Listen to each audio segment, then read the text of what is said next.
electrodos y entonces simulábamos las interfaces de los dos electrodos. Teníamos nuestra fuente bioeléctrica y nuestra entrada a nuestro sistema de adquisición. De forma que el primer paso era simplificar, decir que tengo una impedancia piel electrolito y electrolito electrodo 1 y electrodo 2, y tengo mis potenciales de media celda asociados a cada electrodo y mi entrada a mi sistema de adquisición. Y simplificábamos este circuito a uno más simple, diciendo que estas impedancias iniciales las íbamos a simplificar con este arreglo de resistencias, que en realidad pues lo que están haciendo es atenuando las dos vías de los electrodos, el electrodo 1 y el electrodo 2. Y después lo que íbamos a hacer es simplificar utilizando un equivalente de Thevenin para conocer cómo quedaba esta fuente de voltaje, que representa nuestra señal bioeléctrica original, y cómo iba a quedar nuestra resistencia equivalente. Entonces, lo que encontrábamos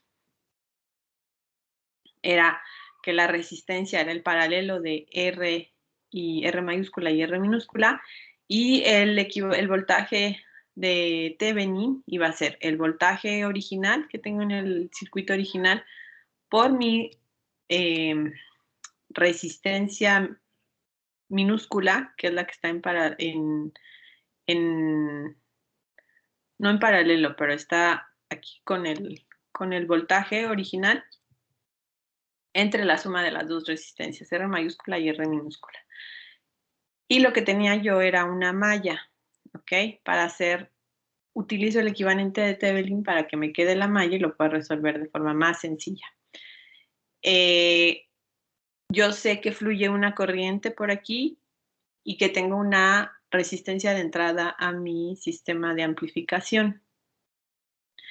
De forma que mi ecuación me iba a quedar de acuerdo a la malla, iba a sumar voltajes, entonces tenía que mi EB' iba a ser igual a la corriente que fluye por todas las impedancias, que es esta IM por R' más la impedancia en el electrodo 1 más la impedancia en el electrodo 2, que son estos dos bloques, más este voltaje. ¿Okay? Entonces lo único que estoy haciendo es sumar voltajes. Yo puedo ver que mi corriente es igual a este voltaje entre esta resistencia de entrada al sistema de amplificación, y sustituyo ese valor de IM en mi ecuación, ¿ok? Y entonces encuentro que EB' me queda esta relación. Es igual al voltaje de entrada al sistema de amplificación por 1 más una suma de resistencias, ¿ok? Si yo factorizo este valor de voltaje, me queda este arreglo de resistencia, ¿cierto?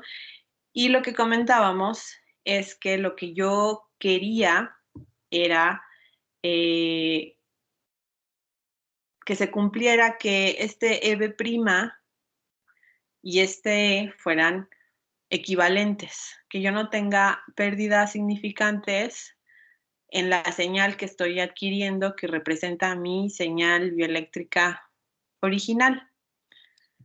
De forma que yo veía esta relación. Para que fuera igual a 1, tenía que hacer este término muy pequeño. Para que este término fuera muy pequeño, esta denominador, esta resistencia RI debe de ser muy grande, ¿ok? Con respecto a mi numerador, entonces RI debe de ser muy grande y RI entonces debe de ser mucho mayor que las impedancias de mis electrodos, y R', recordemos que R' está representando al estrato córneo, a las impedancias electrolito piel, ¿ok? De forma que yo podía reescribir esta relación de resistencias. Lo único que estoy haciendo es decir que eta es el inverso de esta fracción, para poder decir cómo se va a comportar eta que es una relación de impedancias, con respecto a la función de transferencia. La función de transferencia es la salida, este voltaje E, entre la entrada que es EB', mi señal, este EB' tiene incluido a la señal original, ¿no? La EB. Recordemos que EB' es el voltaje de Thevenin, de la simplificación del equivalente de Thevenin, ¿ok? Y todo esto para demostrar que, dado que se cumple que esta resistencia tiene que ser muy grande con respecto a las impedancias de los electrodos y a R', yo puedo considerar que el voltaje que entra a mi sistema de adquisición es prácticamente el mismo o representa de forma adecuada al voltaje que se está generando bioeléctricamente, ¿sí? Un voltaje que proviene de la actividad eléctrica del corazón, del músculo, de las neuronas, etcétera. ¿Dudas de esa parte? ¿No? Bueno, también vimos la parte de los electrodos y nos quedamos en la parte de que habíamos visto que se utilizaban también electrodos para adquirir una señal, pero también para estimular eléctricamente. Y puedo tener estímulos de corriente constante o de voltaje constante, ¿ok? Vamos a hablar un poquito de interferencias de señales eléctricas. Yo creo que para varios es un repaso porque lo vimos en gestión. Y después de este tema, vamos de interferencias y un poco de cuestiones de interferencias eléctricas, haciendo énfasis en las interferencias eléctricas. Vamos a pasar al sistema, ya a hablar del sistema de adquisición. Entonces vamos a ver las partes que componen el sistema de adquisición y vamos a empezar a hablar del amplificador de instrumentación. Entonces les voy a pedir que para la siguiente clase se pongan a estudiar amplificadores operacionales, inversores, sumadores, filtros, divisores de voltaje, ¿sí? Resolución de circuitos. ¿Ok? Pónganse a estudiar para que no haya problemas en seguir la clase. ¿Ok? Vamos a hablar entonces de interferencias que puedo tener en las señales de adquisición. Ya veíamos que uno de los artefactos eran los artefactos de movimiento. ¿Cómo iba a disminuirlos? Colocando de forma adecuada el electrodo y asegurándome que exista una buena conexión en el electrodo, ¿ok? Con la piel. Pero puedo tener también interferencias biológicas y puedo también tener interferencias de la instalación eléctrica, los 60 Hz en México, en Europa, por ejemplo, 50 Hz, e interferencias externas. ¿Cuáles son las soluciones? Pues puedo utilizar desde una cuestión sencilla que sería alejarme de la fuente de interferencia, si eso es posible. Para interferencias biológicas, eso no es posible, no puedo mover el corazón del lugar, ¿no? Aislar al paciente y al sistema de registro. Si, por ejemplo, hay algún tipo de interferencias electromagnéticas que posiblemente sí podría aislar el sistema de registro. O, por ejemplo, para el caso de la interferencia de la instalación eléctrica, los 60 Hz, puedo hacer algún procesamiento que básicamente sería un filtro, ¿no? Filtro los 60 Hz, pero tengo que ponderar si es adecuado porque tengo que considerar el ancho de banda de mi señal. Entonces, para algunas señales, esos 60 Hz se encuentran donde tengo una cantidad importante de información de la señal bioeléctrica. Si la filtro y si además mi filtro tiene un corte muy lento, pues voy a estar eliminando mucha información de la señal, ¿ok? Entonces esa podría ser una alternativa a procesar la señal. Para interferencias biológicas también se puede hacer un filtro, no un filtro como los que conocen, sino hay métodos, se conocen como filtrado adaptable, donde además de que como entrada está mi señal con ruido, por ejemplo, una interferencia biológica del ECG puede ser la respiración. Entonces tengo yo la señal de ECG y también tengo adquirida la señal de respiración. Digamos que ya fuera de línea, hago ese procesamiento y mi filtro va a ir adaptándose para eliminar esa señal de respiración en base a la entrada de la señal de respiración que yo tengo. Entonces existen varios métodos de filtrado adaptable que pueden eliminar ruido, pero necesito conocerlo, necesito tener esa entrada adicional de ruido para irla eliminando de forma adaptable. Es decir, mi señal de voy viendo cómo se comporta ese ruido que está entrando también en mi sistema, que es la señal de respiración, y cómo le está afectando a la señal de ECG para ir eliminando esa influencia. Interferencias biológicas, decíamos, por ejemplo, estas fuentes eléctricas biológicas adicionales a la que me interesa. Por ejemplo, quiero adquirir la señal de ECG y se adquiere también la influencia de la señal de respiración. ¿Por qué? Pues porque siempre estoy respirando y entonces se detecta esa información también. Otra razón puede ser que el electrodo esté localizado en una vena importante y, por ejemplo, cuando adquieren EMG, se ve la señal de EMG, que básicamente lo ven como si fuera puro ruido, pero se alcanza a ver una pulsación periódica. Quiere decir que coloqué mi electrodo probablemente cerca de una vena o una arteria importante y entonces está adquiriendo esa actividad. Incluso también cuando adquieren EEG, por ahí tengo unos registros, se los voy a mostrar, se ve la señal de ECG, se ve el EEG, que también podrían decir que es puro ruido, y se ve el pulso cíclico que corresponde al latido cardíaco. Y otra interferencia biológica pues está relacionada con los artefactos de movimiento que pueden ser también efecto de la sudoración.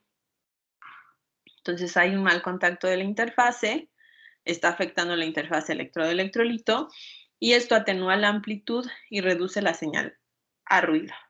¿Sabemos qué es la relación señal a ruido? ¿Alguien sabe?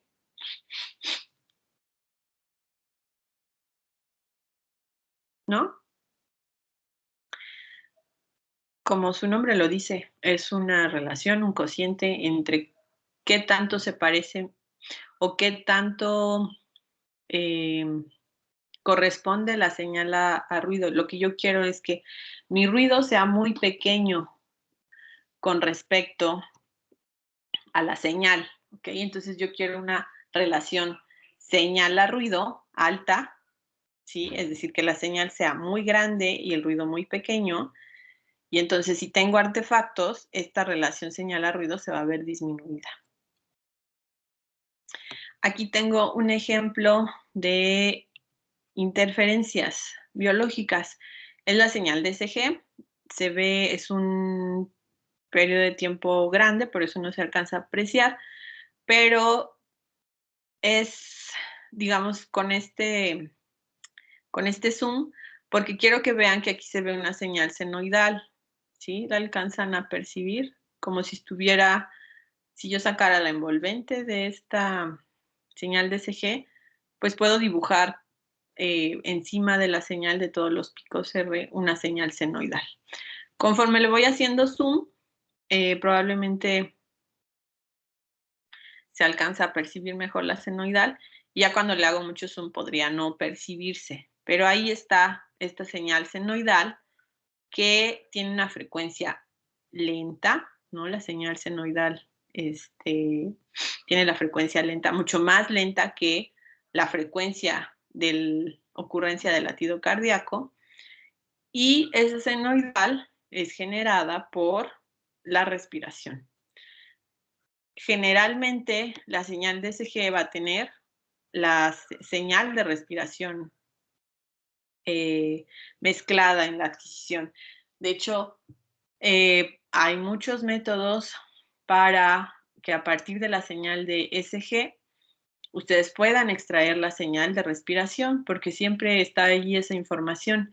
Entonces, ya sea porque la quieren también procesar o porque quieren eliminar esa influencia. Ujú. Aquí hay otro ejemplo donde está la señal de latido cardíaco, de frecuencia cardíaca instantánea en azul y la señal de presión sistólica en un periodo de control, cuando se le suministra anestesia a un paciente y después de que lo intuban. Y lo que observamos es, primero, cómo cambia la señal de frecuencia cardíaca y de presión. Disminuye por el efecto de la anestesia, el número de oscilaciones cambian, las oscilaciones disminuyen en amplitud y son más lentas. Veo menos variaciones en la señal cuando está anestesiado y cuando está intubado. Y aquí se obtuvo la densidad espectral de potencia para ver el contenido en frecuencia de la señal. Lo que quiero que observen de forma importante es que aquí se ve un pico muy claro en frecuencia, alrededor de 0.23, 0.25 Hz. Aquí, después de que intuban al paciente, quiere decir que lo intuban y le conectan el ventilador mecánico y entonces tiene una frecuencia respiratoria constante que es evidente en este pico de frecuencia, ¿ok? Y entonces, ¿cómo cambia en las diferentes condiciones? Pues el diferente contenido en frecuencia, dado que están cambiando las condiciones del paciente. Aquí está relajado, aquí ya lo anestesiaron y aquí ya lo conectaron a un ventilador y se ve de forma muy clara la influencia del ventilador, de la frecuencia respiratoria que está imponiendo el ventilador. Otro tipo de interferencia, pues, es la interferencia de la línea eléctrica, que se va a introducir principalmente por 4 formas. El voltaje de alimentación en corriente directa de los amplificadores va a tener un rizo en corriente alterna que se puede percibir en el registro, que eso sería el ruido de 60 Hz, que ahorita vemos cómo se ve. Otra razón es que hay corrientes de fuga por el efecto capacitivo del ambiente que se filtra hacia los cables del paciente. Entonces, una corriente de fuga es algo que no queremos ver que exista en las instalaciones eléctricas y en los dispositivos médicos. Y pueden generarse por varias razones. Una es esta parte de que se fuga del ambiente por el efecto capacitivo hacia los cables. Y otra, corrientes de fuga filtradas hacia el paciente por una mala instalación eléctrica que crean voltajes en modo común en cada electrodo.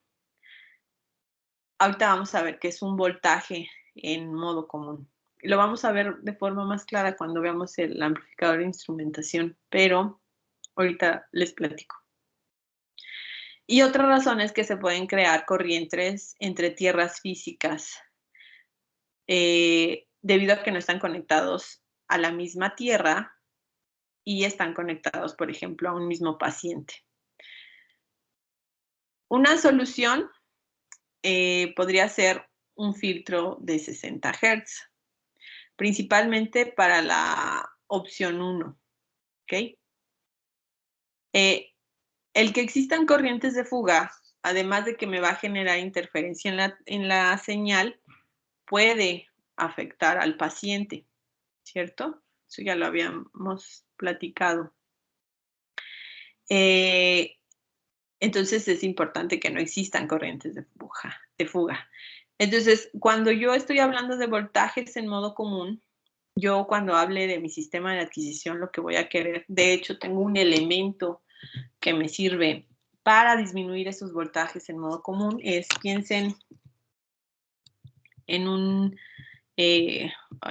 bueno, piensen en un operacional.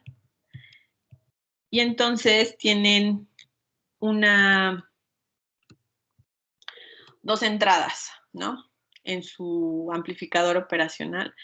Y esas dos entradas, o piensen que ustedes están colocando sus dos electrodos del sistema que estábamos hablando de el modelo eléctrico para adquirir con dos electrodos.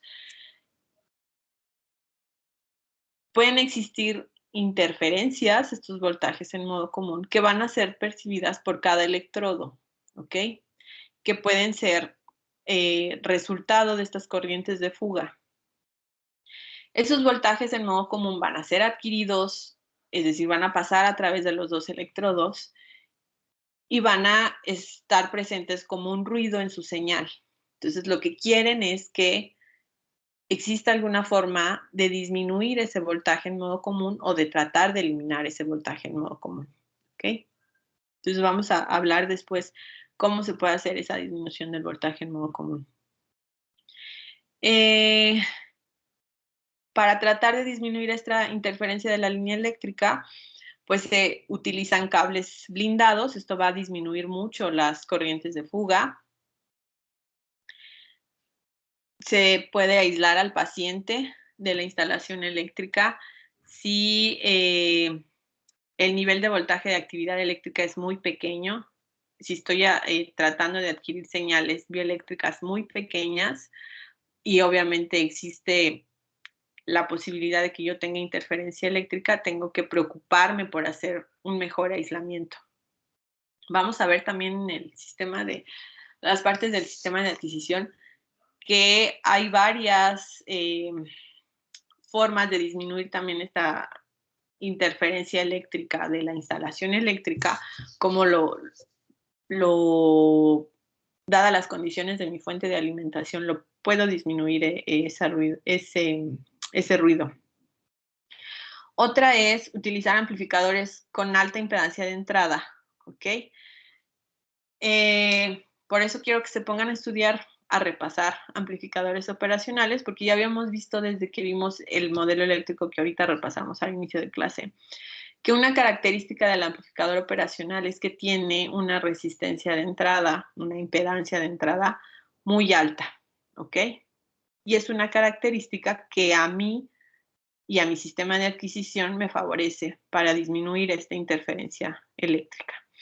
Y hay algo que se llama alto rechazo en modo común, que también vamos a ver la próxima clase, que es esto de rechazo en modo común. Y ahorita les voy a enseñar una hoja de datos de un amplificador de instrumentación comercial. Y este es un dato muy importante, la relación de rechazo en modo común, que se revisa, por ejemplo. Si ustedes fueran, no en este curso normalmente ustedes implementan su amplificador de instrumentación, pero por ejemplo en otro curso, por ejemplo el de instrumentación avanzada o algún otro optativo, en teoría ya pasaron por la parte básica y ya saben cómo se hace el amplificador de instrumentación, ya se pelearon con él, entonces ya es posible que ahora ya no lo tengan que implementar y entonces pueden comprar uno comercial. El amplificador de instrumentación se vende como un chip. Y hay varios tipos, pero entonces un dato que me interesa es la relación la relación de rechazo en modo común, que básicamente es una relación de ganancias. Otra forma en la que yo puedo disminuir la interferencia es modular en amplitud. Puedo utilizar portadoras de frecuencia mayor a los 10 kHz y voy a obtener un voltaje de polarización en corriente directa y con oscilaciones en corriente alterna, con alta frecuencia. Y después puedo eliminar estas oscilaciones con filtros analógicos. Y una alternativa más es, obviamente, estar asegurándome que los equipos que están conectados al paciente están conectados a una única tierra física, es decir, que la instalación eléctrica es correcta. Cuando hablo de modular, para eliminar interferencias, quiere decir que yo tengo mi señal original, entonces voy a tener una señal portadora, en este caso, con una frecuencia muy alta, una señal portadora, y entonces cuando modulo, lo que quiere decir es que combino las dos señales. Tengo la información de la señal original que está siendo llevada a través de la portadora, ¿sí? Entonces aquí modula, en este caso está modulando en amplitud. Tengo mi señal senoidal dentro de la portadora que se ilustra aquí, o puedo yo estar modulando en frecuencia, ¿ok? Entonces, cuando modulo en amplitud, obviamente voy a tener cambios en amplitud. Y cuando modulo en frecuencia, si ustedes observan, aquí tengo una frecuencia constante, aquí se hace más alta la frecuencia, es decir, la distancia entre cada ciclo es menor, y aquí se hace la frecuencia más baja, la distancia entre cada ciclo es mayor, ¿ok? ¿Es claro la diferencia de cuándo modulo en amplitud y cuándo modulo en frecuencia? ¿Sí a todos les queda claro el concepto de frecuencia, cambios en frecuencia? ¿Sí? Ok. Bueno, entonces esta sería otra alternativa. ¿Por qué modulo a frecuencias altas? Recordemos, y ahorita lo vamos a repasar, que a frecuencias altas el efecto de la corriente en el cuerpo disminuye. Entonces es una de las razones principales por las que me modulo a frecuencias altas. Estas son dos imágenes de la señal de CG con ruido agregado. ¿Qué tipo de ruido creen que tenga? La señal A y la señal B, ¿qué tipo de ruido creen que tenga?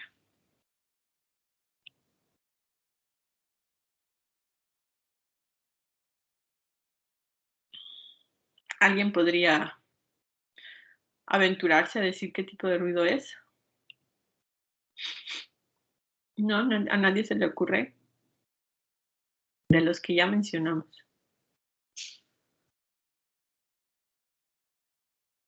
¿No? Cuando ustedes vean su señal adquirida, los que se animen a ir al laboratorio, y por ejemplo, si quieren hacer un ECG, o bueno, yo les puedo pasar, vamos a hacer demostraciones con el simulador de Fluke, y entonces el simulador de Fluke tiene las opciones para meter señales con ruido, por ejemplo, de 60 Hz. Si ustedes ven una señal con su línea de base, digamos su línea de base, que podríamos decir que es esta, muy gruesa, quiere decir que tengo ruido de 60 Hz. Si nosotros le hiciéramos zoom aquí a esta señal, ¿qué voy a ver? ¿Qué piensan? Cuando yo le haga zoom a este pedacito, ¿qué piensan que vería? Si yo le hiciera... Tiene muy alta frecuencia. Exacto. Entonces, si yo le hiciera zoom, lo que yo vería es una senoidal, ¿sí? Y entonces, si ustedes ven su señal, adquieren su señal, ya hicieron su sistema de adquisición de SG y lo veo así, ¿qué quiere decir? Que tengo ruido de 60 Hz. Entonces, tengo que buscar alguna forma para disminuirlo. Una alternativa sería agregar un filtro de 60 Hz. Existen otras alternativas. ¿Y aquí qué creen que sea?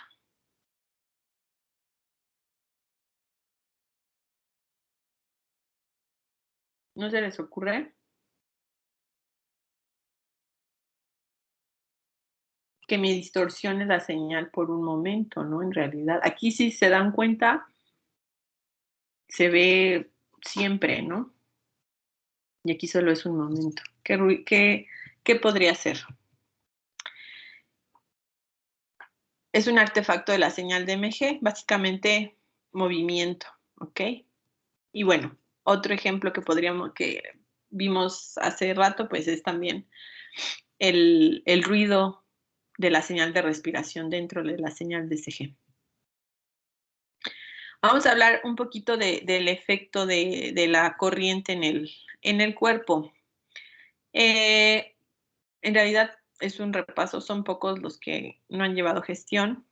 Creo que a la gran mayoría les di gestión, entonces recordemos que el nivel de corriente va a tener diferentes efectos en el cuerpo. Esta es una gráfica para mostrar qué efectos tiene la corriente en el cuerpo, considerando que es una persona de 70 kilogramos y que la corriente que se está administrando a la persona es con una duración de 1 a 3 segundos y con una frecuencia de 60 Hz. Algo muy importante es el nivel de percepción de la corriente eléctrica. Entonces, el nivel de percepción, aquí lo ven, que habíamos quedado que era medio miliampere, ¿ok? Entonces, a partir de 0.5 miliamperes, yo percibo toques, básicamente, ¿no? Electricidad. Entonces, es un nivel muy bajo de corriente, 0.5 miliamperes. De forma que yo no puedo permitir que mis dispositivos médicos tengan corrientes de fuga de ese nivel, ¿ok? Mis corrientes de fuga deben de ser mucho más pequeñas, porque si no el paciente las va a percibir o quien toque el equipo, quien lo manipule, los va a percibir. Desde ese valor de corriente hasta alrededor de 10 miliamperes voy a tener el umbral de percepción. Cuando empiezo a aumentar el nivel de corriente, entonces a partir de los 10 miliamperes entro a la zona de estimulación, que pueden ser valores de corriente que se utilicen, por ejemplo, para dar cuestiones de rehabilitación o que se quiera hacer algún estudio de aplicar un impulso eléctrico y ver la respuesta, que no precisamente puede ser para rehabilitación, sino más adelante vamos a ver toda la parte de potenciales evocados. Entonces yo puedo aplicar básicamente un estímulo eléctrico y ver cómo responde mi cerebro a ese estímulo eléctrico. Y puedo poner electrodos en el cuerpo para ver cómo es el paso de la señal, el viaje de la señal hacia el cerebro, ¿ok? Lo vamos a ver más adelante, pero entonces es obviamente diferentes aplicaciones que yo puedo utilizar donde estimulo a través de un impulso eléctrico. Entonces, en esta zona va a estar la zona de estimulación. Cuando empiezo a aumentar ya alrededor de los 50 miliamperes o más, yo empiezo a tener, obviamente, niveles más bajos, y también depende de la duración del estímulo, pues voy a empezar a tener fatiga del músculo y dolor. Y conforme vaya aumentando el nivel de corriente, puede llegar a ocurrir parálisis respiratoria. Y particularmente en el rango de 75 a 400 miliamperes es el rango en que podría llegar a generarse fibrilación ventricular. Probablemente no saben qué es fibrilación ventricular. También vamos a ver qué es fibrilación ventricular en ECG, pero básicamente es el corazón, particularmente los ventrículos, empiezan a activarse, a generar actividad de forma descoordinada. El corazón tiene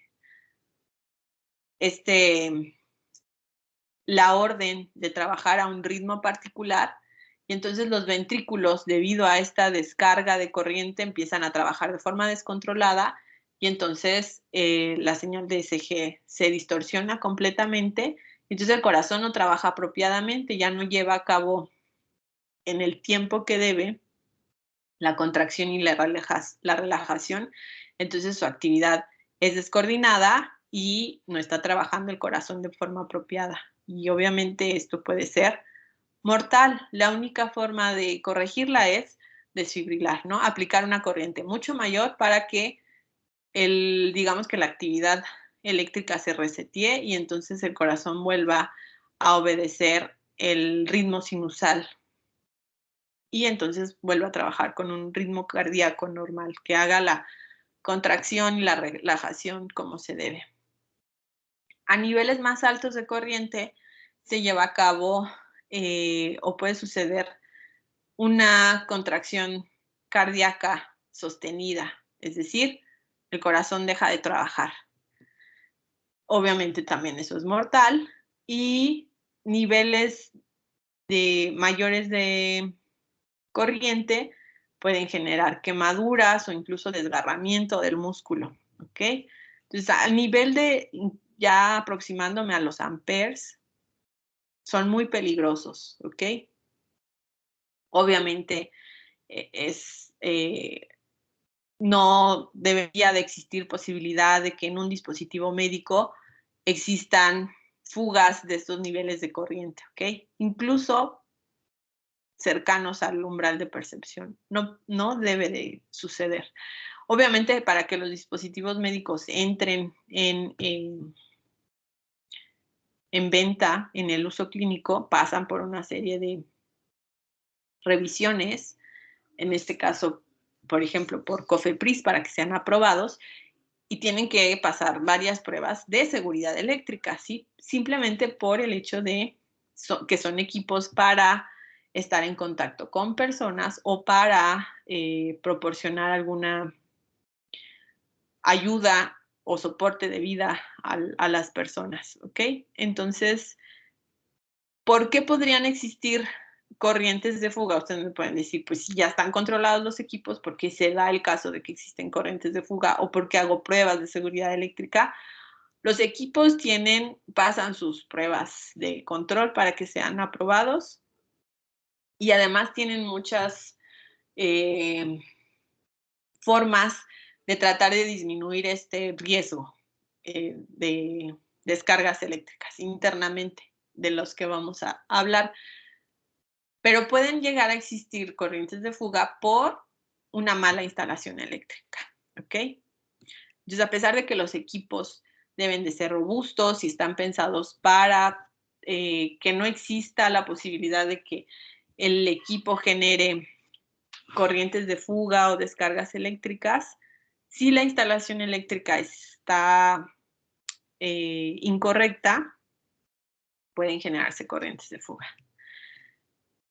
Y en esta diapositiva vemos el efecto de la corriente de fuga en miliamperes con respecto a la duración de la descarga. Obviamente, si estamos en un nivel de corriente de fuga bajo, por ejemplo, menor a 10 miliamperes, no varía mucho entre que tengo una descarga de 0.01 segundos a 1 segundo. Tengo el mismo efecto, es decir, estoy en la zona de estimulación. Se percibe, pero no me genera un gran daño si yo sufriera esa descarga. Pero si tengo niveles de corriente mayores, ahí sí va a cambiar de forma más abrupta el efecto que tiene la corriente en el cuerpo, dependiendo de la duración. Aquí yo estoy hablando ya de 1 ampere. Entonces digamos que si es una descarga de muy poca duración, ¿qué va a suceder, no? Se tiene determinada respuesta a nivel del cuerpo. Si tengo una duración ya más grande, lo que estoy graficando aquí es el umbral de que sea el cuerpo electrocutado, ¿ok? Entonces, a nivel de 1 ampere, puedo, con una duración alrededor de 0.02, 0.03, requiero una descarga alrededor de 1 ampere. Pero si ya la descarga dura, por ejemplo, 1 segundo, el nivel de corriente que se requiere para electrocutarse baja alrededor de los 100 miliamperes, ¿ok? Entonces, tiene una relación estrecha la corriente, obviamente, con la duración. Si tengo una mayor duración de la descarga, el nivel de corriente que se va a soportar va a ser menor. Y aquí hay un ejemplo de los efectos de la corriente y la duración y cuando se está logrando fibrilación, particularmente en animales, donde tienen un pony y perros de diferentes tamaños o de diferentes pesos. Por ejemplo, de 12 kilos hasta de 5 kilos. Entonces, el umbral de corriente para causar fibrilación va a depender, obviamente, de las características del peso corporal y también de la localización del electrodo. Aquí particularmente se estimuló usando esta derivación entre extremidades. Y observamos cómo el nivel de fibrilación o el umbral de fibrilación más alto lo tiene el pony, porque tiene un peso de 94 kilos, mientras que los perros que tienen menos peso, obviamente su umbral de fibrilación es menor. Entonces, por ejemplo, vemos el de 6 y de 5 kilogramos, que el de 6 son los círculos rellenos y el de 5 kilogramos son las crucecitas que se confunden un poco, bueno, las X se confunden con los más. Tienen un nivel de umbral de fibrilación mucho más bajo. ¿Ok? ¿Y cómo cambia además este umbral de fibrilación con respecto al tiempo, que es similar a lo que veíamos en la gráfica anterior? Si yo tengo una duración de la descarga corta, pues el umbral es más alto, pero si la duración de la descarga aumenta, el umbral de fibrilación disminuye. Y aquí está una gráfica donde compara, por ejemplo, el nivel de percepción de los hombres y cómo se ve, por ejemplo, la zona de estimulación de hombres, que es alrededor de 10.5, perdón, de mujeres de 10.5 miliamperes y de hombres de 16 miliamperes. Ahí. ¿Cómo cambia el comportamiento? Por ejemplo, el umbral mínimo de 6 miliamperes para mujeres y de 9.5 para hombres. ¿Por qué? Simplemente por las características corporales y la constitución, la diferente cantidad de masa corporal y agua en el cuerpo de una mujer y grasa también en el cuerpo de una mujer y en el cuerpo de un hombre. Y eso va a hacer que responda de forma diferente, pues estos umbrales de percepción y de zona de estimulación van a cambiar entre hombre y mujer, principalmente por las características corporales. Y en esta gráfica vemos el efecto de la corriente. Aquí tengo otra vez el nivel de corriente en miliamperes para la zona de estimulación y lo grafico contra la frecuencia. Y cómo yo veo cómo se comporta esta gráfica. Donde yo voy a estar trabajando normalmente es pues en 60 Hz, porque es la frecuencia a la que tengo la instalación eléctrica. Si yo manejo corrientes más bajas, esta zona de estimulación, el nivel de corriente para la zona de estimulación aumenta con respecto a los 60 Hz, ¿ok? Y si yo considero frecuencias mucho más altas, es decir, si yo pudiera operar a frecuencias de, por ejemplo, de los 5 kilohertz, mi zona de estimulación, el umbral de la zona de estimulación o a partir de donde inicia esta zona de estimulación, sería correspondiente a una frecuencia mucho más alta, ¿no? Por ejemplo, de 80 miliamperes, que es mucho, en comparación con el de los 10 o 20 miliamperes que tengo normalmente, ¿ok? Esta es una de las razones por las que yo, si puedo trabajar en altas frecuencias, lo voy a hacer. ¿Por qué? Porque el riesgo eléctrico es menor, ¿ok?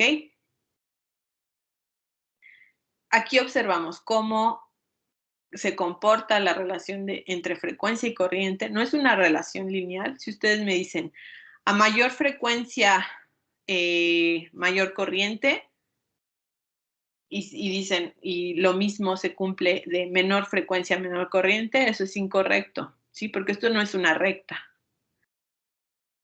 Existe, sí, que a mayor frecuencia yo voy a necesitar un nivel de corriente más alto, pero no se cumple que a una frecuencia muy baja voy a tener un nivel también muy pequeño de corriente, ¿sí? Entonces hay que considerar que esto no es una recta.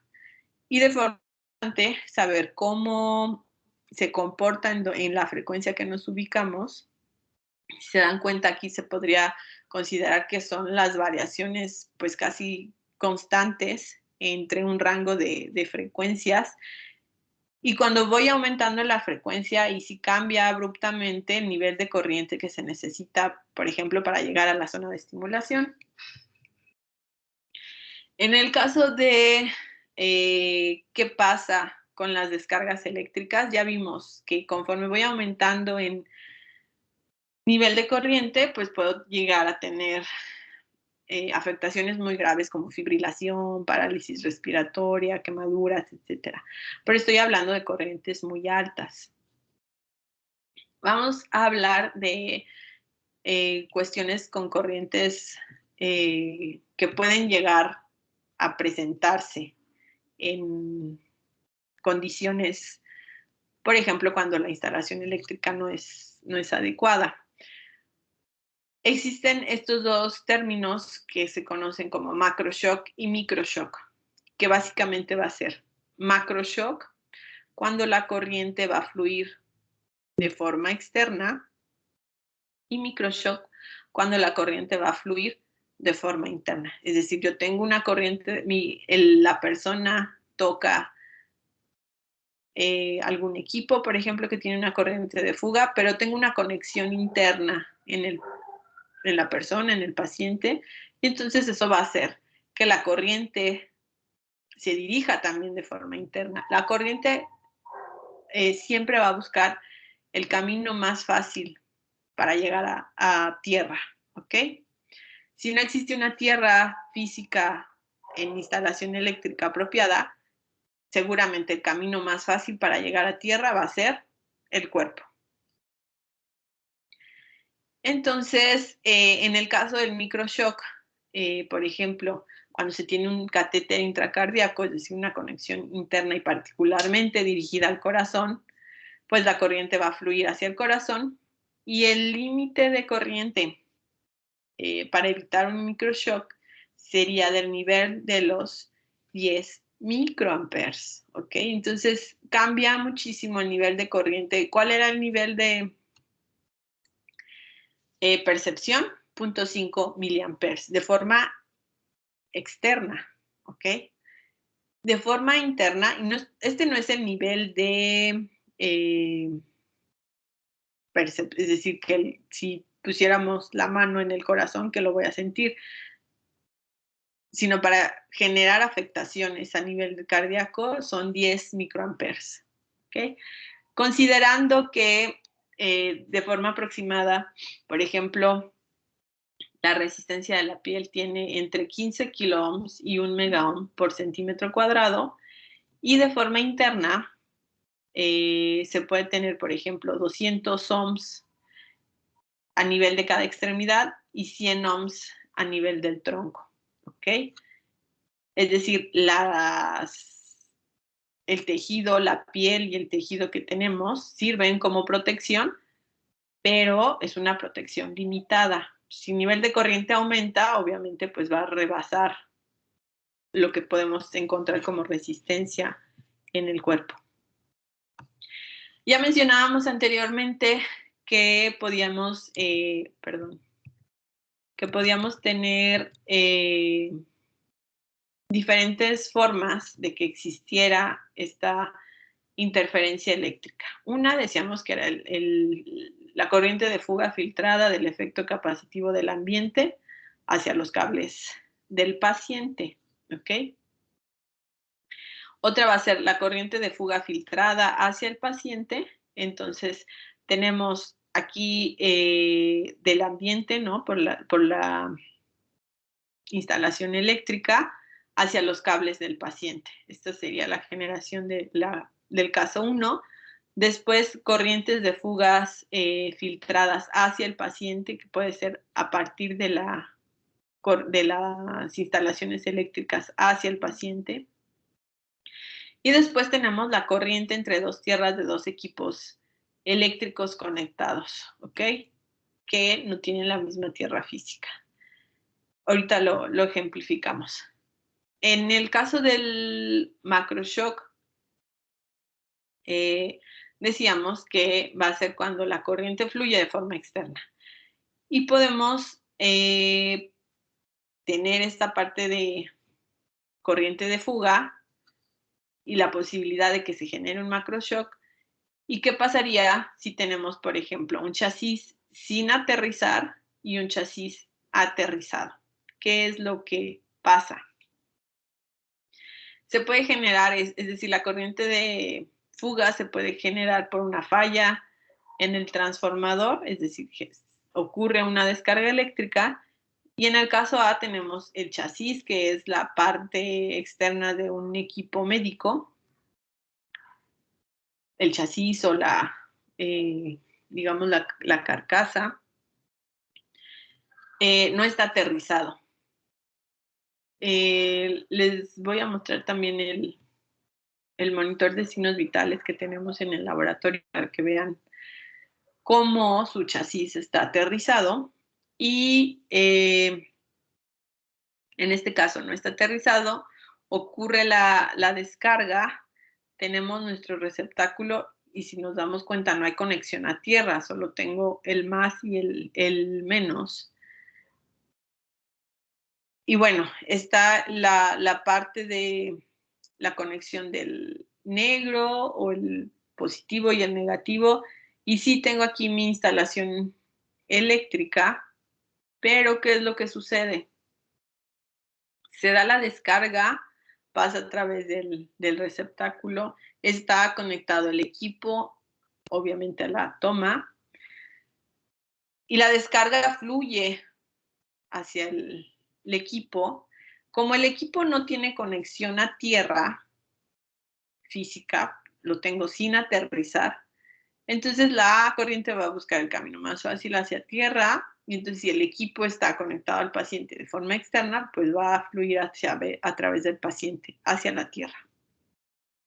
Si el chasis está conectado a tierra, se da la descarga y la descarga va a fluir hacia la conexión a tierra y va a regresar por el camino a tierra, ¿ok? Obviamente, como la descarga regresa a través de la conexión a tierra, no va, y ese va a ser el camino más fácil que va a encontrar de retorno a tierra, y no va a fluir hacia el paciente. Aquí como características, por ejemplo, el voltaje máximo entre dos superficies conductivas para áreas de cuidado general es alrededor de 500 milivolts y para áreas críticas como quirófanos, por ejemplo, es de 40 milivolts, es decir, donde se tienen el riesgo o conexiones internas al paciente, obviamente el nivel de voltaje máximo es menor. En el caso del microshock, lo que se va a tener son, decíamos, corrientes de fuga que van a fluir hacia el interior del paciente. Aquí tengo una corriente de fuga de 100 microamperes. ¿Cuánto era el límite para generar microshock a nivel del corazón? ¿Se acuerdan? 10 10 microamperes. microamperes. ¿Cuánto? No escuché. 10 microamperes. 10 microamperes, ¿ok? Entonces, se genera esta corriente de fuga de 100 microamperes y obviamente tengo 3 casos. Cuando está la Tierra funcionando de forma correcta, tengo una Tierra desconectada y, por ejemplo, el paciente toca el chasis, es decir, el paciente no está conectado al equipo, tiene un catéter, pero pero el equipo que tiene la descarga no está conectado al catéter. El paciente tiene el catéter y el paciente toca el equipo. Y en el tercer caso, no hay conexión a tierra, pero existe la conexión entre el equipo y el catéter. ¿Ok? En el caso que todo funciona normal, existe la descarga, pero la conexión a tierra está adecuada y el chasis también está aterrizado, entonces se da la descarga y la corriente va a fluir hacia tierra.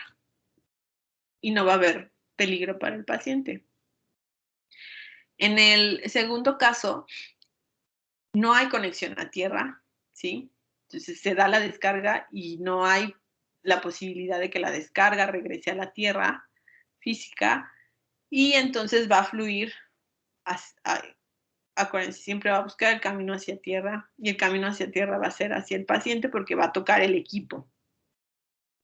El paciente toca el equipo y entonces la corriente va a salir, va a utilizar la conexión interna que se tiene y va a fluir a través del catéter, es decir, también va a llegar al nivel del corazón.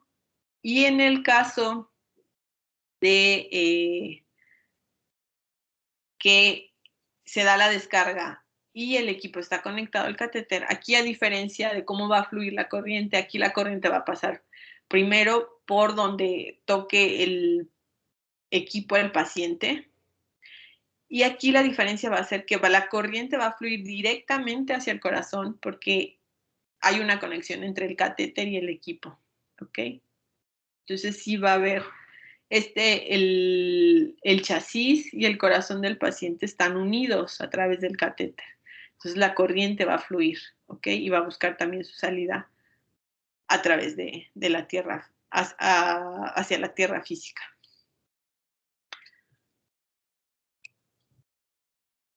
Decíamos que otra razón es que existan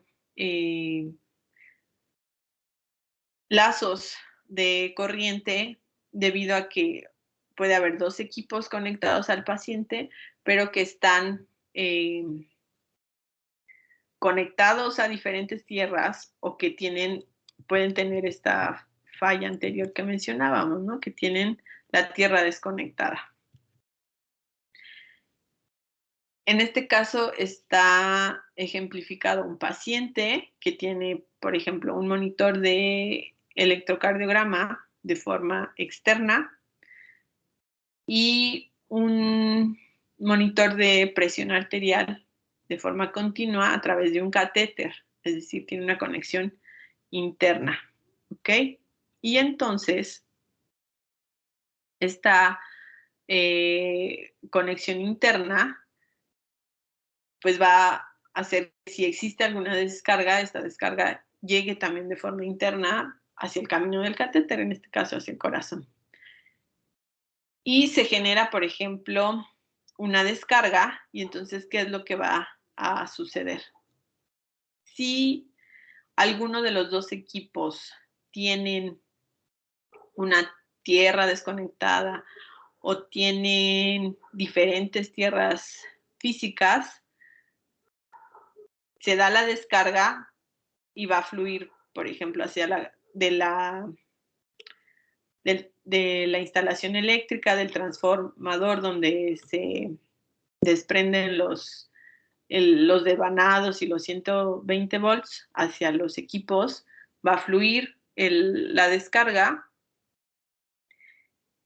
y si el equipo no tiene su instalación de tierra adecuada, pues entonces va a fluir hacia el paciente, ¿ok? Si el equipo tiene la conexión a tierra de forma adecuada, entonces esta descarga va a regresar hacia tierra, ¿ok? Entonces, en realidad, no importa qué equipo tiene la tierra desconectada. ¿Por qué? Porque los dos equipos están conectados al paciente. Y entonces, la corriente de descarga va a fluir hacia el paciente y va a generar un microshock, ¿ok? Va a fluir hacia el catéter que está conectado a otra tierra, en el caso de que tienen dos tierras físicas los equipos. Entonces, vemos el camino, por ejemplo, de esta descarga, cómo va dirigida hacia el paciente, llega al paciente, pasa a través del catéter y ya después de que pasó por el paciente, regresa a tierra, ¿ok? Para evitar este tipo de situaciones pues obviamente de peligro hacia el paciente, se pueden utilizar transformadores de aislamiento, ¿ok? Que básicamente lo que me va a hacer mi transformador de aislamiento es proteger a la instalación eléctrica. Entonces, se deben de tener este tipo de transformadores.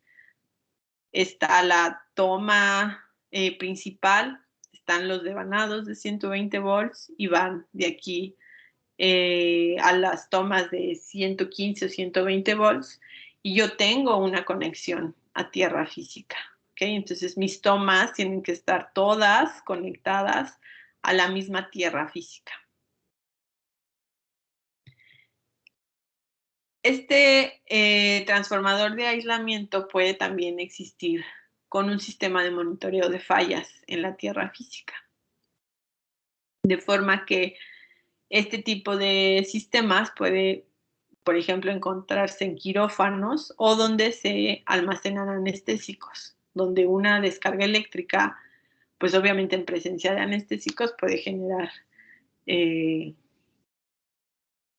no solo daños al paciente, sino puede generar incendios, etcétera. ¿Qué es lo que se tiene? Se tienen esta parte del transformador de aislamiento y se tiene un monitor de la línea de aislamiento, donde se están continuamente detectando las corrientes que se pueden estar detectando. Si hay un nivel de corriente que sobrepasa los límites, entonces se genera una alarma. De forma que así se puede estar monitorizando los niveles de corrientes de fuga que se pudieran, o las descargas que se pudieran estar generando, ¿ok? Y entonces es un sistema de alarma en áreas relevantes, ¿no? Como quirófanos, que es principalmente donde se manejan anestésicos. Eso sería en cuanto a la parte de interferencias eléctricas, ¿ok? Les voy a hacer un resumen. En realidad son pocos los que no sé si recuerdan que por ahí les pasé artículos sobre seguridad eléctrica. Entonces, la parte de los rangos de seguridad eléctrica y los niveles de protección o de cuidado que debo tener en los dispositivos médicos, para que lo recuerden. y lo tengan presente, y los que no lo han visto, lo han leído, pues lo conozcan. Otro tipo de interferencias son, por ejemplo, las interferencias externas. Puedo tener interferencias por transientes, que también en nuestro sistema de adquisición vamos a poner sistemas que me ayuden a disminuirlos. ¿Qué se les ocurre? Estos transientes son altos voltajes, ¿no? Por ejemplo, corrientes de desfibrilación o de cauterización, es decir, un alto nivel de corriente que se genera, pues porque estoy haciendo alguna otra actividad, se está haciendo alguna otra actividad en el paciente, por ejemplo, desfibrilarlo, o en alguna cirugía, pues está cauterizando, por ejemplo. O podría también generarse por artefactos de movimiento. Entonces, lo que sucede es que el amplificador se satura, es decir, se detectan niveles de voltaje mucho mayores a los que puede tolerar el amplificador y se satura. ¿Qué se les ocurre o qué pondrían ustedes en su sistema de adquisición de señales bioeléctricas para proteger contra transientes? ¿Qué sistema eléctrico o qué componente eléctrico les podría ayudar?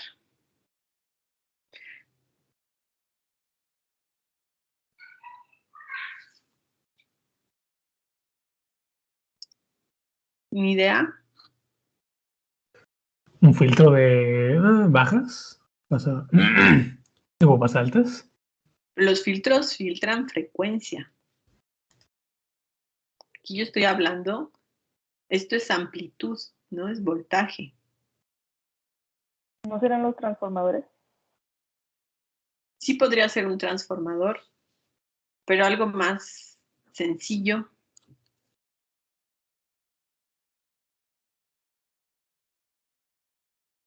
¿Qué otra cosa podría ser?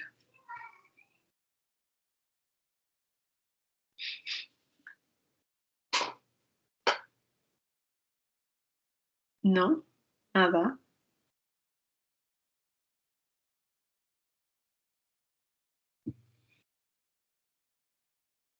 Lo que quiero es limitar, ¿no? Este nivel de voltaje que se está generando, que le voy a llamar un transiente, un cambio abrupto en voltaje. ¿Cómo lo limito? ¿Cómo? ¿Podría ser un capacitor? ¿Por qué un capacitor? Porque solamente dejaría pasar lo que son las señales bueno, limita la corriente. Bueno, no permite un buen flujo en DC.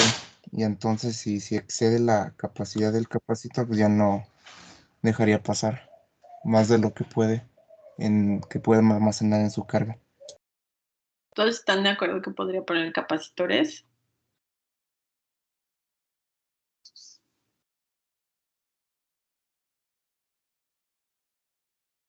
Chicos, y ahorita les dicen, ¿qué pones para limitar un nivel de voltaje muy alto? ¿Qué ponen? Ok, su compañero dice, pues yo pongo un regulador de voltaje. Podría, pues sí podría ser, ¿no? ¿Qué otra cosa? ¿Una resistencia? Sí, eso, yo espero que lo primero que se les debería ocurrir es una resistencia, ¿no? Limito voltaje, pero tendría que ser o sea, ¿cómo le hago para calcular el nivel adecuado de resistencia?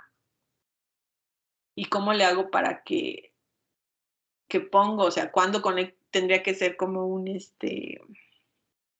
switch, ¿no? O de alguna forma para que, o sea, ¿cómo sé cuándo se va por la resistencia y cuándo no? Porque si pongo una resistencia fija, pues no va a dejar pasar la señal, ¿no? ¿Sí me entienden? Sí. ¿Sí me siguen, chicos? Sí. Ok. Entonces, esa es una respuesta que yo espero que se les ocurra a todos, ¿no? Una resistencia. Con la limitación que les digo de cuándo, o sea, no podría ser una resistencia, porque si yo, es decir, piensen, ustedes tienen un sistema de adquisición, está su señal, y tengo mi sistema de adquisición que pongo en mi sistema de adquisición para que la señal pase por ahí y entonces pase cuando es una señal normal y cuando es un nivel de voltaje muy alto, no pase, ¿no? Obviamente. O me lo limite. ¿Qué ponen?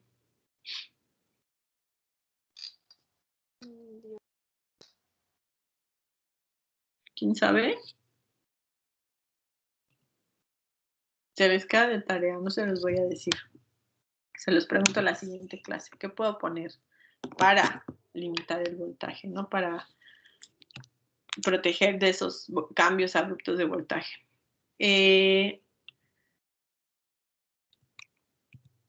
Otro tipo de interferencias es la interferencia magnética. Entonces se pueden generar campos magnéticos, por ejemplo, debido a los cables de conexión. Y yo puedo disminuir estos campos magnéticos simplemente enrollando los cables, ¿sí? Así voy a disminuir el campo magnético que se puede generar debido a los cables. Y obviamente puedo tener transformadores de las fuentes de energía de los equipos eléctricos. También las balastras de las lámparas fluorescentes pueden estar generando esta interferencia magnética. Y lo que podría hacerse para tratar de disminuirla es colocar diodos y capacitores en las terminales para suprimir los arcos que se están generando, ¿ok? Entonces, otra interferencia es la interferencia magnética, que obviamente no quiero que se presente, porque obviamente me va a distorsionar, el campo magnético me va a distorsionar la señal eléctrica que estoy adquiriendo. Y hay otro tipo de interferencias externas como las electromagnéticas, que es, por ejemplo, cuando los electrodos también pueden funcionar como antenas, por ejemplo, si se tienen fuentes de transmisión de radio o televisión cercanas o radar. En este sentido, pues obviamente lo que quiero es no estar, por ejemplo, colocando un hospital cercano a donde se tiene una transmisora de radio o televisión. Si se llega a dar el caso, porque puede ser, entonces tengo que preocuparme porque equipos relevantes, donde realmente me importa que no exista la interferencia externa, poner algún tipo de aislamiento para estas interferencias electromagnéticas. En los hospitales también van a existir generadores de alta frecuencia, por ejemplo, los equipos de electrocirugía o los equipos de diatermia o incluso los equipos de rayos X, que también me van a estar generando este tipo de interferencia. Y podría minimizarse, por ejemplo, colocando un capacitor entre la entrada de los electrodos. Si se llegara a dar el caso, esto obviamente se hace de forma interna, ¿cierto? En los equipos médicos. No van a ver nunca conectado un capacitor ahí de forma externa junto con los electrodos, ¿sí? Simplemente, ¿por qué? Porque eso también pone en peligro a que haya una descarga, porque tienen ahí un elemento de forma externa. Entonces, si existe, esta es una medida para disminuir estas interferencias, pero esto tendría que ser de forma interna, es decir, está la entrada de los electrodos y entonces ahí se puede colocar el capacitor, pero de forma interna. No lo van a ver de forma externa, ahí el capacitor conectado. ¿Ok? Y está la parte de distorsión en frecuencia. Hablábamos de que una característica relevante en esta parte de adquisición de señales es el ancho de banda.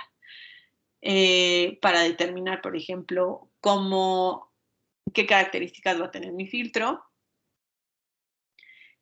Entonces, es algo que yo necesito saber. Dependiendo de la señal bioeléctrica que voy a estar adquiriendo, yo necesito saber cuál es el ancho de banda de mi señal. Si yo no, y este ancho de banda de mi señal se relaciona de forma directa con mi frecuencia de muestreo. Mi frecuencia de muestreo tiene que ser al menos 2 veces la frecuencia máxima de mi señal. Si no seleccione de forma adecuada mi frecuencia de muestreo, entonces voy a tener una distorsión en frecuencia y posiblemente mi señal se distorsione. Pero incluso yo podría ver, ¿no? Pues no se ve distorsionada mi señal, ¿no? O no alcanzo a ver una distorsión porque, por ejemplo, estoy adquiriendo MG o EG que no tienen un patrón característico como el SG y no van a percibir que la señal se vea diferente porque lo que ven pues básicamente son oscilaciones que no tienen un patrón específico, pero cuando ya empiezan a obtener información de la señal, pues se van a dar cuenta que esa información no es apropiada. ¿Por qué? Porque la señal no es correcta. Tiene un contenido en frecuencia alterado o incompleto. Entonces, a esto se le llama distorsión en frecuencia. Cuando la frecuencia no es lo suficientemente amplia, es decir, no respeta este valor de 2 veces la frecuencia máxima de la señal, y entonces se distorsiona. Se puede atenuar la señal en algunas ondas esperadas. En este caso, decíamos, si se tiene o si se percibe un patrón específico en la señal, entonces va a cambiar dependiendo de la señal. Si yo puedo visualmente determinar si mi señal está distorsionada o no, voy a ver una distorsión de la señal o puede generarse un número mayor de fases en la forma de onda de la señal. Y por la mala selección de frecuencia de corte, también, por ejemplo, si yo pongo filtros y no me preocupo por el contenido en frecuencia de mi señal, respetar esta frecuencia máxima, cuál es el ancho de banda de mi señal, entonces puedo estar quitando información relevante, que era lo que les decía tengo que ver si es apropiado poner mi filtro de 60 Hz.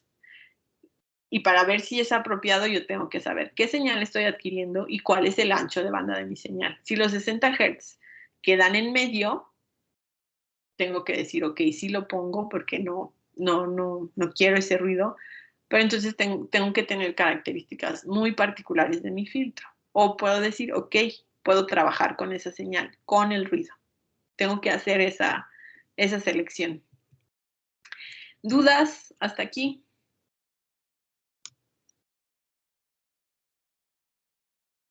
¿No hay dudas de nada?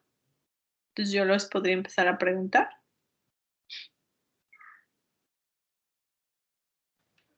Maestra, de hecho, tengo una duda de ahorita de la pregunta que nos hizo. Sí.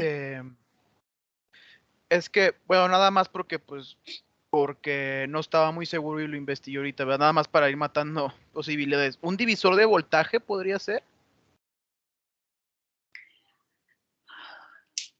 Sí, pero es semejante a la resistencia.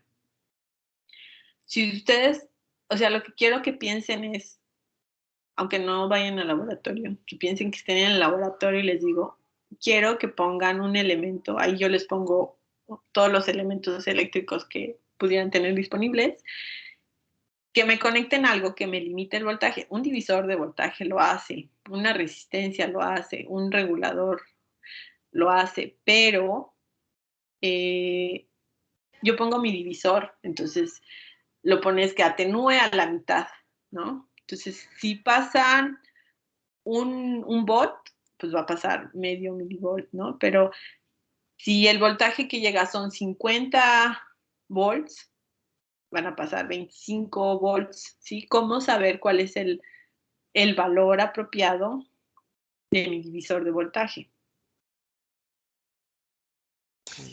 ¿No podría ser un optoacoplador? ¿Cuál es la función del optoacoplador?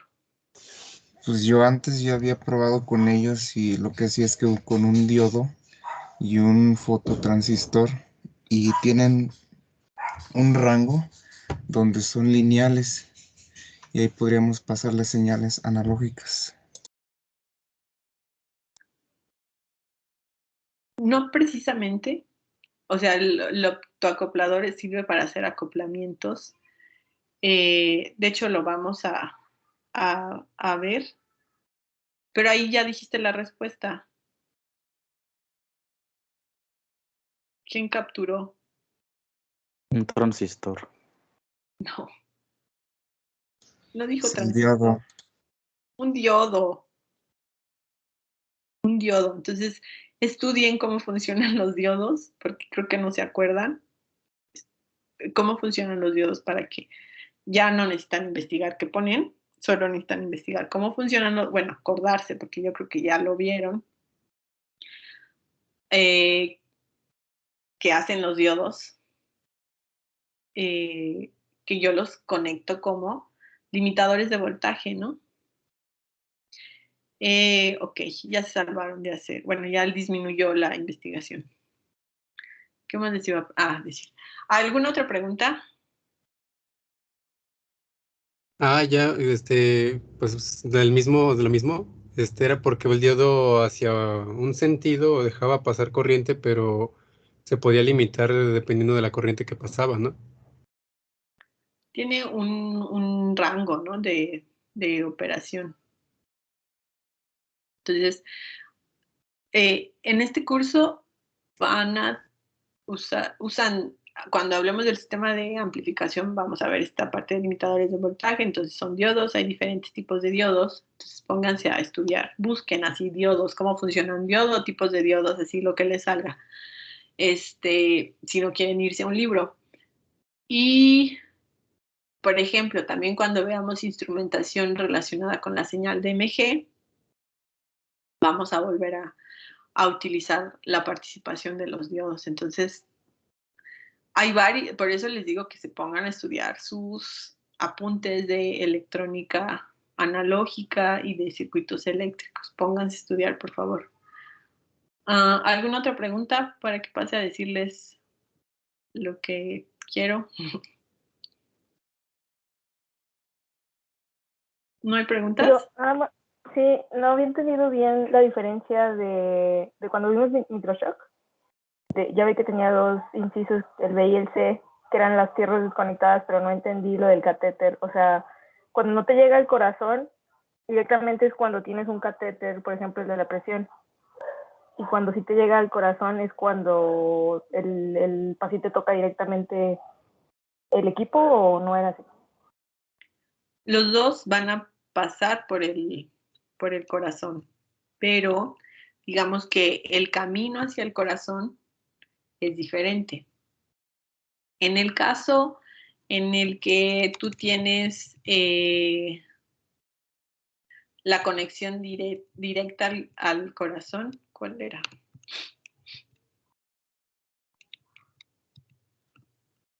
Era esa. Aquí es que son situaciones diferentes. Este es el equipo que tiene la carga. Y en este ejemplo, el equipo no es el equipo que está conectado al catéter. Es decir, piensen o sea, les estoy hablando de un sistema de monitoreo de presión.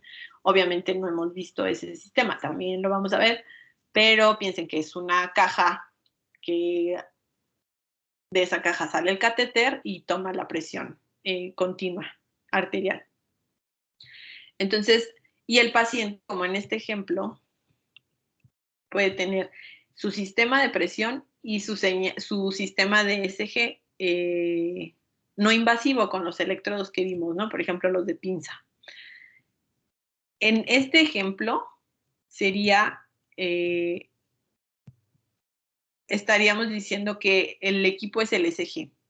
El paciente tiene la conexión al catéter, pero el equipo que tiene la descarga es el ECG. El ECG no está conectado directamente al catéter. Entonces se genera, llega la descarga al equipo del electrocardiograma y la descarga va a fluir hacia el paciente y va a pasar a través por donde toque al paciente, por ejemplo, alguna extremidad seguramente, y va a fluir hacia el corazón, ¿ok? Es decir, sí va a pasar a través del corazón porque tiene la conexión interna, ¿ok? Y por ahí va a fluir más rápido. Y la salida hacia tierra va a ser hacia la salida a través del catéter y entonces va a pasar hacia el otro equipo, que sería este ejemplo. En el otro caso, ahí la descarga la tiene el equipo, en este caso del monitoreo de presión arterial.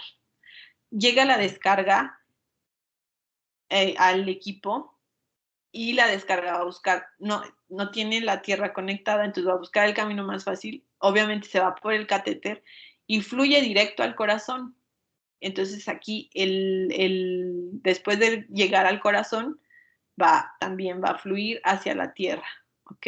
Que aquí cambia, ¿no? El camino hacia la tierra sería el paciente. Los dos pasan a través del corazón, ¿ok? Pero aquí la conexión es directa, pasa más rápido hacia el corazón. Sí, ya entendí. Gracias. ¿Alguna otra pregunta? ¿No? Bueno. Les voy a dejar potencial de acción, ya lo vimos, ya hicieron su práctica, ya entregaron su tarea y van a contestar unas preguntas. Entonces, yo espero que ya les haya quedado muy claro la parte de potencial de acción. Voy a revisar sus preguntas y veo si hay como respuestas que no son correctas, las revisamos, ¿no?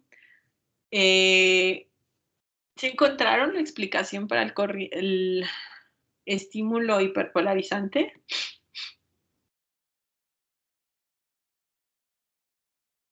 ¿No? Es el funny current, que le llaman. ¿Y qué sucede? Por ejemplo, en las células autorrítmicas cardíacas, cuando hay una despolarización, se abren canales de sodio y potasio, pero más las de sodio, y eso hace que la célula de la membrana se vuelva más positiva hasta hasta llegar al umbral para desencadenar un potencial de acción por los medios de los canales de sodio normales. También ocurre en algunas células nerviosas.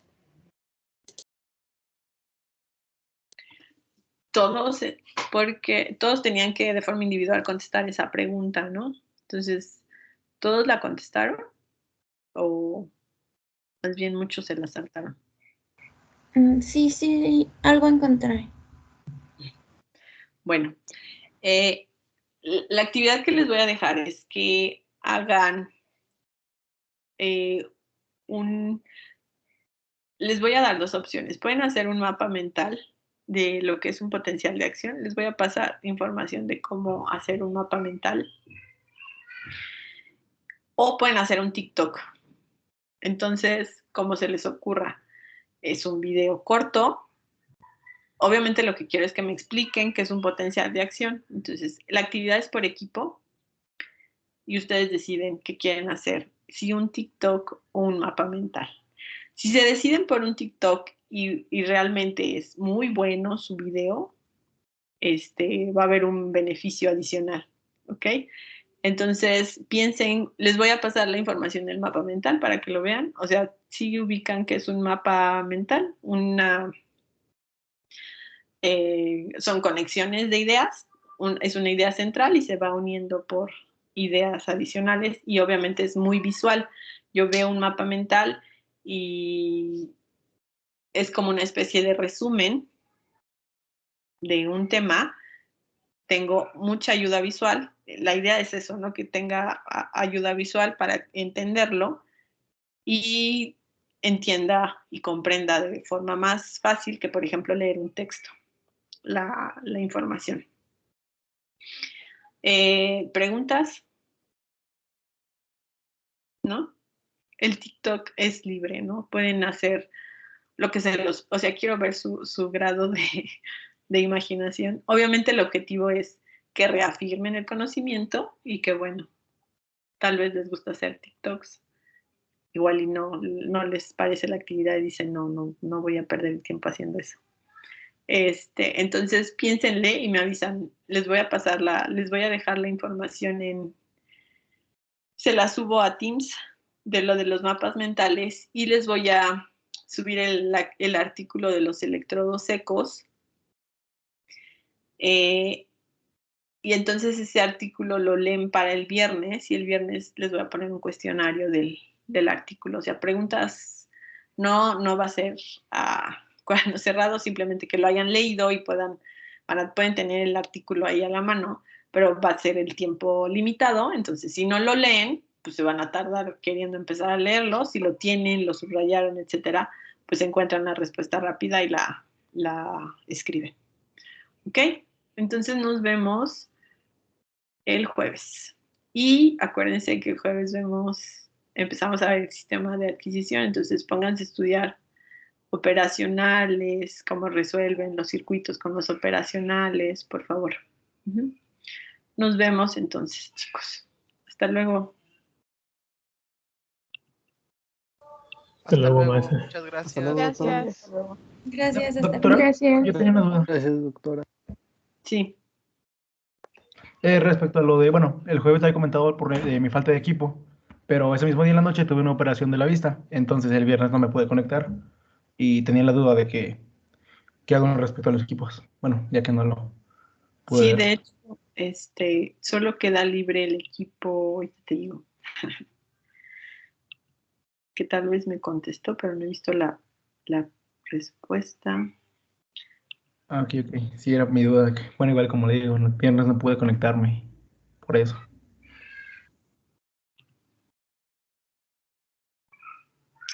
Bueno, sí me contestaron. Yo hablo contigo de forma personal, Omar, ¿te parece? ¿O te quedas Ok, conmigo? perfecto, doctora. La Sí, está muy próxima bien. vez. ¿Está bien? Ok, sí, está muy bien. Vale, gracias. Bueno, y respecto a la actividad para mañana, el cuestionario, ¿lo envío de forma individual? Sí. Ok, perfecto, doctora. Gracias. Si no lo has empezado, te puedo dar alguna prórroga, porque es individual, pero si lo Ajá. logras sacar, pues está bien. Pues bueno, igual si se pudiera la prórroga, pues mucho que mejor, porque sí se me complicó poquito por lo de que tuve que repasar el fin de semana. Ok. Está Ujú. bien para el viernes, ¿te parece?